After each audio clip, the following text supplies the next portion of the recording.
Mark Zuckerberg, admonishing employees for making what he calls insensitive comments. So he sent out a memo to employees saying, quote, there have been several recent instances of people crossing out Black Lives Matter and writing All Lives Matter on the walls at Menlo Park. Despite my clear communication, it's unacceptable. It's happened again. I now consider this malicious. Black Lives Matter does not imply that others don't. With me now, Blacksphere executive editor, author of Race Pimping, Kevin Jackson. Kevin, glad to have you here. In his memo, Zuckerberg says he's going to be holding a town hall next week where he's going to educate the staff about Black Lives Matter, what the movement is about. How do you see Zuckerberg's outreach as a business leader? Is this the right role for him?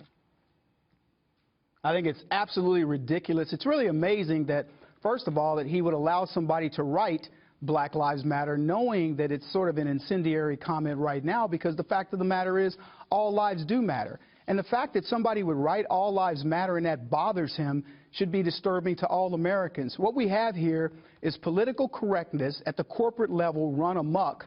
And instead of Zuckerberg being focused on making Facebook the best company that it could possibly be, he's decided he's going to use political correctness and social engineering at his company to make some sort of a social statement. And unfortunately, Deirdre, it's become this way across all of America, where as opposed to focusing on the getting more jobs and creating opportunities for people, these CEOs are tied up in this type of nonsense. What they probably should have written on that chalkboard is Black Jobs Matter, because I was just going to say there's something company like only has 2%. Exactly. You're going right where I was thinking too, Kevin, in the sense that all of these Silicon Valley companies have been publicly blamed for not trying to find a more diverse workforce. Well, they shouldn't be blamed for that. The fact of the matter is that Google and Apple and some of these other companies, they are not discriminatory. If you were black and you have an IQ of 200 and you can code like a maniac, they'll hire you. They don't care who you are. So the idea that they want to do this sort of social engineering is indicative of why companies in America are suffering and jobs are moving offshore.